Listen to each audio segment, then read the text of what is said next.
Hello, it's Jeannie. How are you?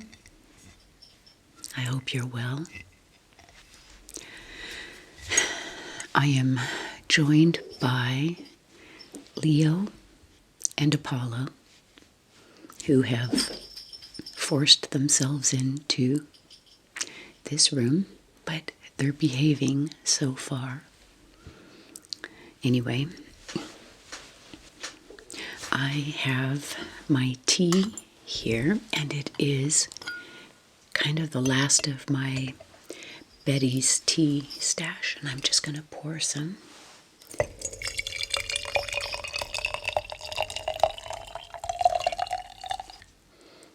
Room for more.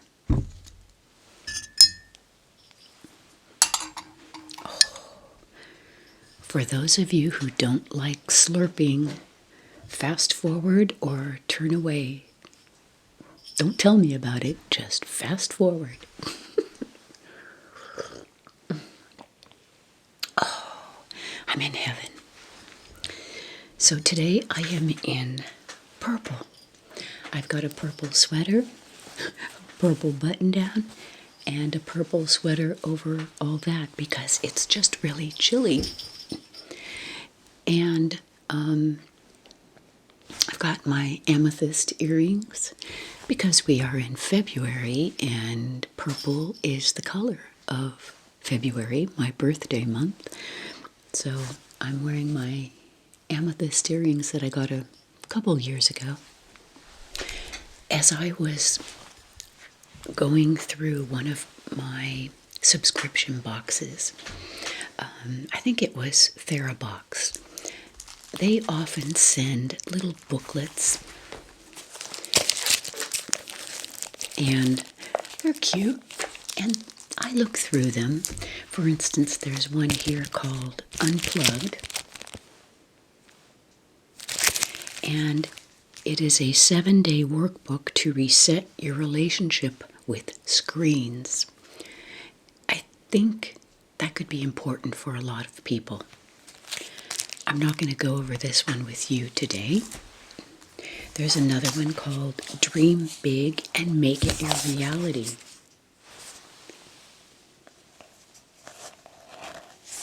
And it's full of fill in the blank, daily things to do. But the one that caught my eye this particular month, and it was seemingly, unimportant. Self-care master plan. So let's open that.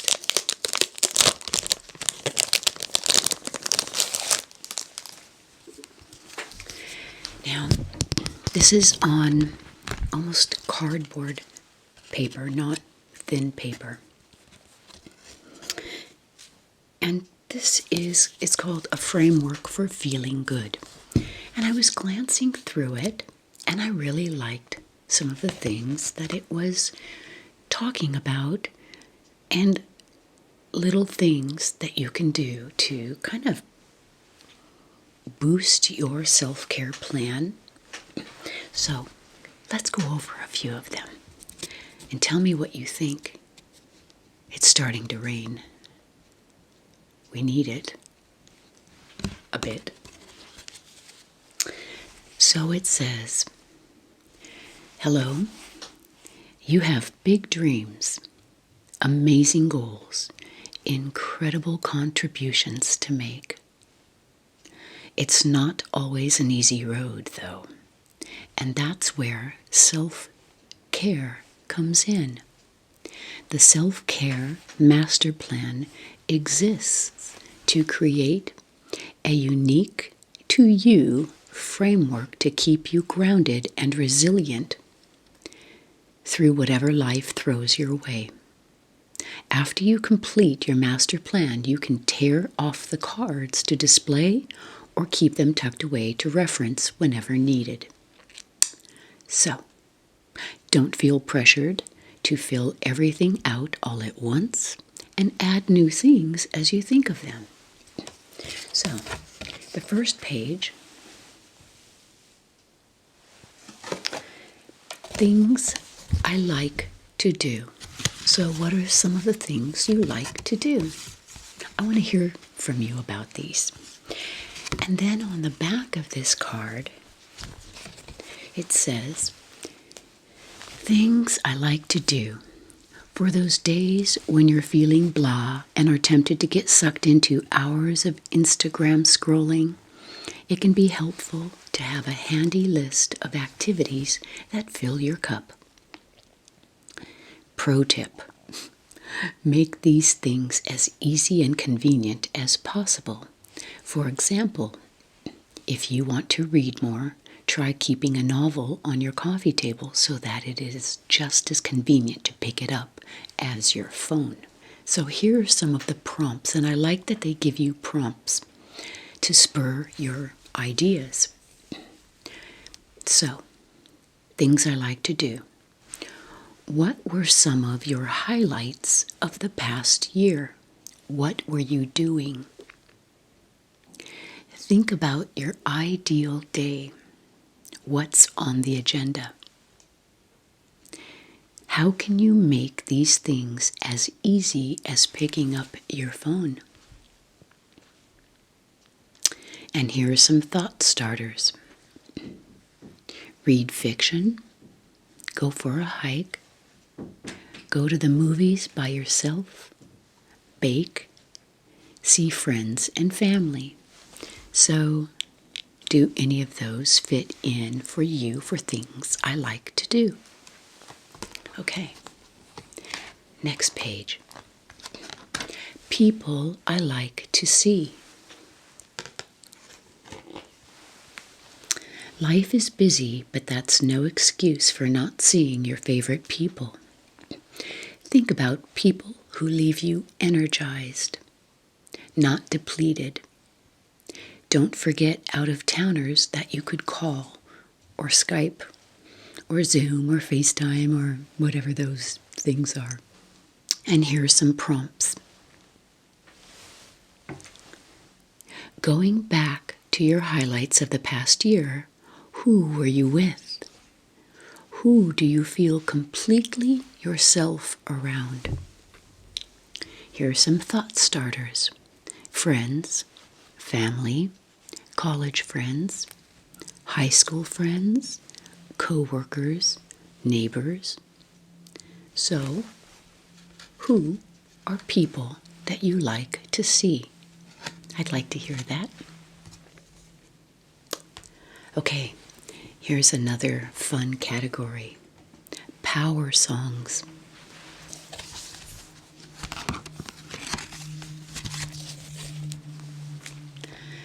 Humans are wired to respond to music. This is a list you can come back to when you need some energy or a pick-me-up. Pro tip: this one may take some time to fill out. Add new songs as you remember them or hear them out in the world. Prompts: what songs make you say, "That's my jam," when they come on?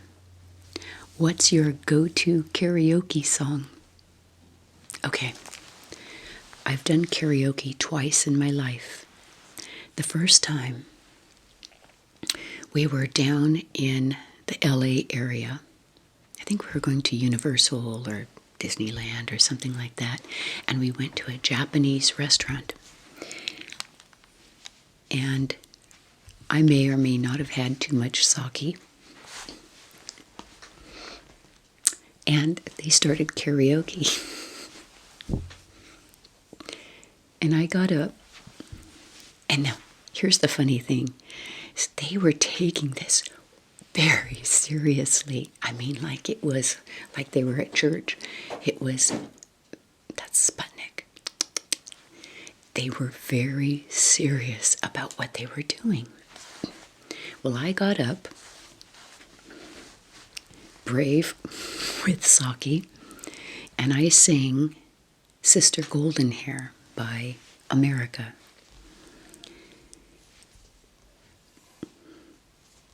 I rocked it. So I thought, well, this lovely Japanese man came up and he said, "Do you want to do a duet with me?"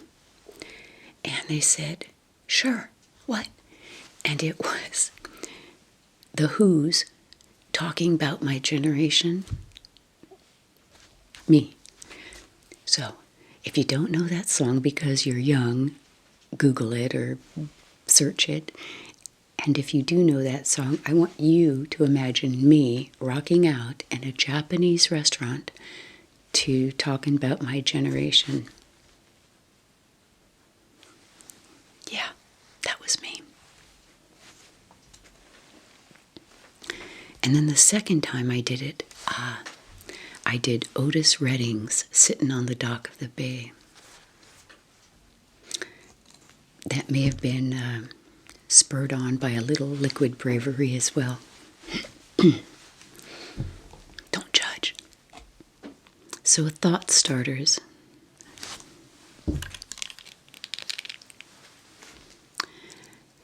"24K Magic" by Bruno Mars. "I Love It" by Iconopop. I don't know this. "I Like It" by Cardi B. I know that song. "Just a Girl," No Doubt. "Stronger," Kelly Clarkson. "Every Little Thing," The Police. I mean, I've got a whole bunch. Oh my goodness. And it crosses, my songs cross so many genres from, Pink Floyd. I love Time, the song Time, because that opening drum roll is just magical. And it just, Led Zeppelin, there's so many songs, there's the Stairway to Heaven, but there's also like Black Dog or Going to California. I mean, they were pretty diverse with their music as well. Okay, so what are your songs that make you say, "That's my jam"? Okay, next category, my strengths. We all have days where we feel insecure and crappy. This list exists to remind you that you are good at so many things. So, book recommendation, Strengths Finder 2.0 by Tom Rath. Okay, so they're recommending a book, Strengths Finder. Okay, and here's some prompts. What sorts of advice or favors do your friends ask you for? Someone asked for a video with Sputnik, and I said I could never plan it. It would have to be spontaneous. There he goes. Okay, so what sorts of advice or favors do your friends ask you for? What positive things has your boss said about you during a review? When do you feel in the zone? And when does time fly by for you? And here are some thought starters. Hosting parties. Oh gosh. Being optimistic. I like that. Being a good listener. Swimming. Making new friends. So what are your strengths? Okay, the next category, the next topic is my imaginary advisory board. How great would it be to text Beyonce for advice?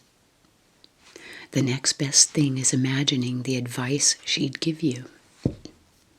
You can turn your imaginary advisory board, turn to them whenever you need guidance.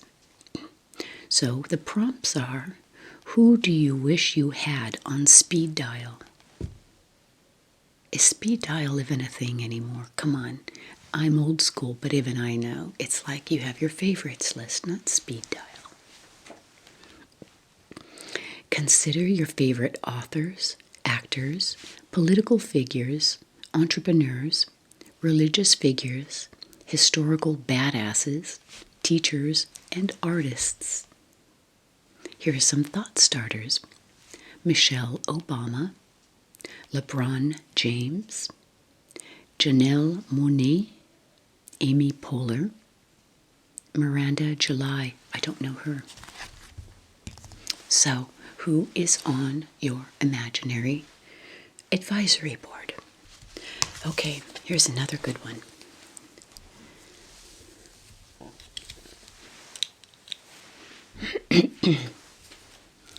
I just cut my hair because it's been growing like a weed. I'll tell you about that. But a mantra is a phrase you repeat to attract a goal or emotion.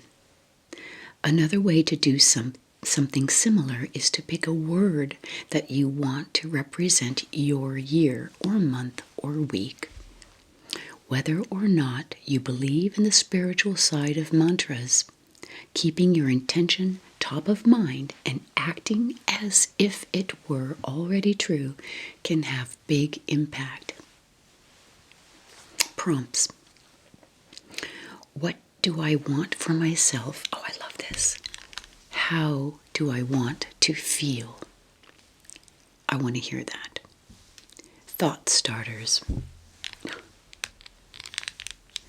Word of the year, easy, stretch, grounded, growth.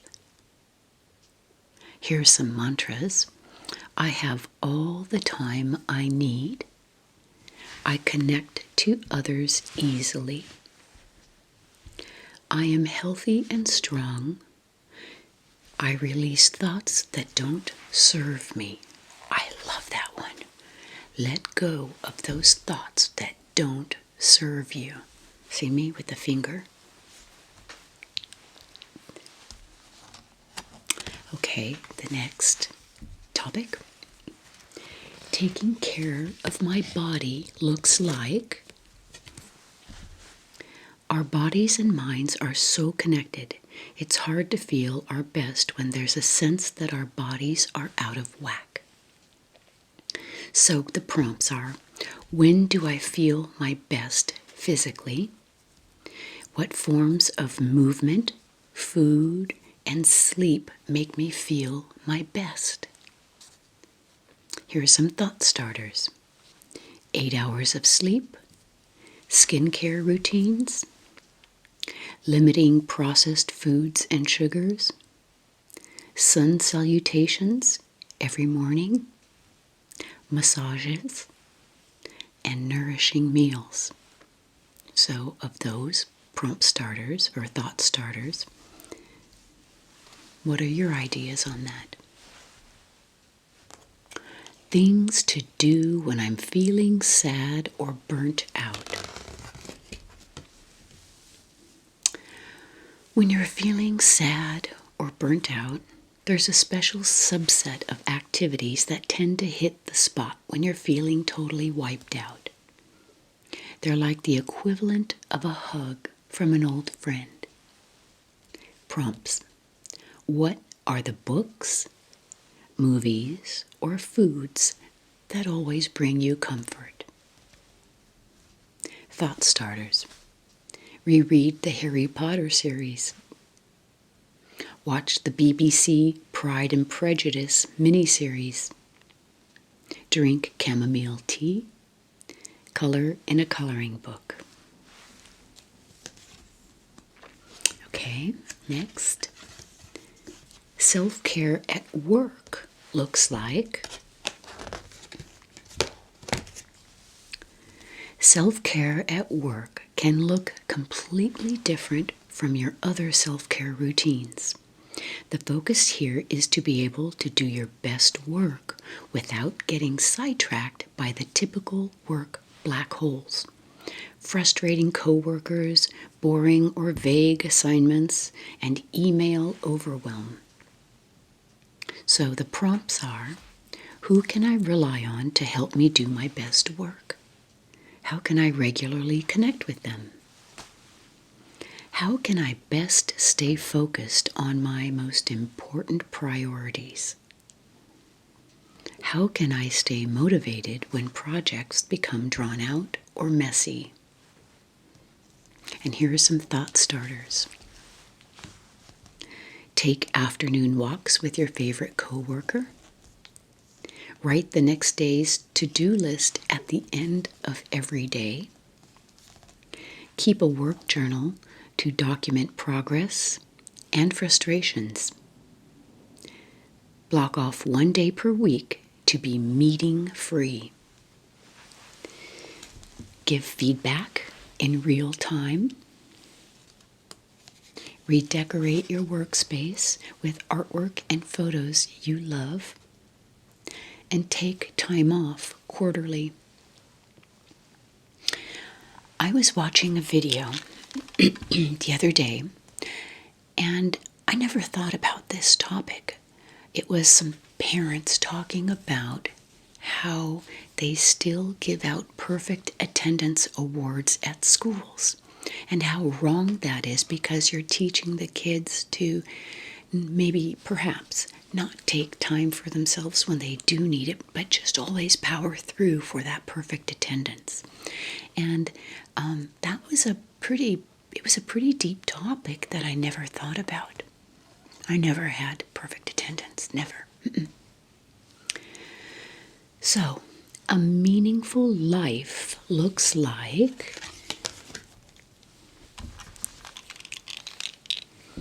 in the busyness of every day, it can be easy to get caught up in the details and forget the bigger picture. This card is meant to provide some perspective. Consider, these are the prompts, consider vitality, health, relationships, and contribution. Imagine your 80-year-old self looking back on your life. What do you hope you'd see? I love that. Here are some thought starters. Spend undistracted time with family and friends. Make room to develop and execute big ideas. Never stop learning new things. Take care of your body and your mind. Make room for reflection. That's why I like journaling. Build community and make connections. This community is the best. My ideal sleep routine. Sleep is one of those keystone habits that affects everything else in your life. As with most routines, it's helpful to rely on willpower as little as possible. How can you make this routine automatic? For example, Gretchen Rubin brushes her teeth and gets ready for bed right after dinner so that she can go to sleep as soon as she gets sleepy. Prompts. What sleep routine sounds so lovely that it makes you sleepy just thinking about it? I like that question. Is there anything that tends to make you wired right before bed? How can you avoid or mitigate those things? And here are some thought starters. Take a warm bath or shower just before bed. Journal or brain dump the next day's tasks to get them out of your head. No screens after 9 p.m. Be in bed by 10 p.m. Read in bed and avoid snoozing in the morning. Okay, last one. I love this one. I'm grateful for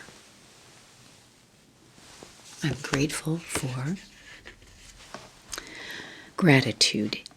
Our society is often sending the message that we should always be on the hunt for more. When we stop to reflect, though, we often find that our basic needs are met. Everything else is just icing on the cake. What are the things, under prompts, what are the things you might take for granted that make your life less stressful and more full? What are your favorite memories, places, or people? Thought starters. A warm, safe home. my best friends, mint chip, chocolate chip ice cream. I really like focusing on gratitude, and I like to set my day in the morning with looking for the things that I'm going to be grateful for later on, because it puts me in the frame of mind to be looking on the lookout, not for things that are going to go bad or how my day might turn crappy, because that can happen to any of us. But when I set this, I'm going to find 3 things that I'll be grateful for later. What I'm telling my brain is be on the lookout. And so I'm looking for things that I'll be grateful for.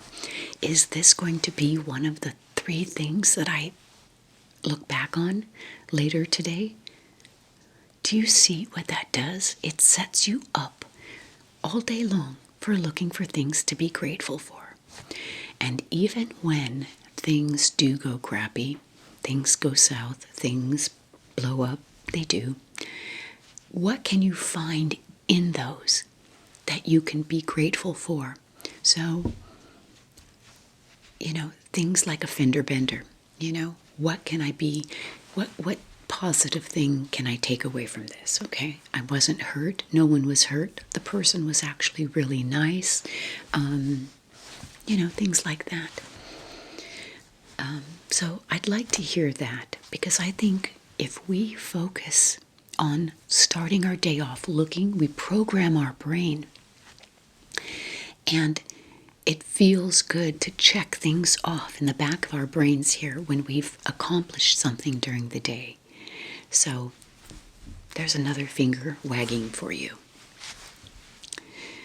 Anyway, I am grateful for you all. As I've said before, without you, it's just me in my chair, in my camera, and my little microphone here, talking to myself. But I know it's so much more than that. And I am grateful for all of you and all of your messages, all of your love and support, not only to me, but to one another. I've seen that. I've seen you guys reaching out and saying, hey, I go through the same thing, or this is also what I found, and I love that. So, right now, I am grateful for my cup of tea, Betty's Earl Grey, which I'm almost out of. But my friend Carol is sending me more. She's my supplier. So, oh, that is so good. Lori Latte does her coffee drinks, her coffee lattes and whatnot. I do my tea. So, I will sign off for now and go check on my mom. I hope you all have a good day, good evening, good night.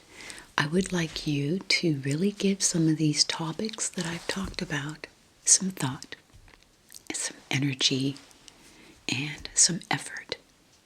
And I'd love to hear them back. Okay? So, I will see you very soon. And I bid you peace. I bid you love and wellness and health. And I appreciate you. See you in the next video. Bye for now.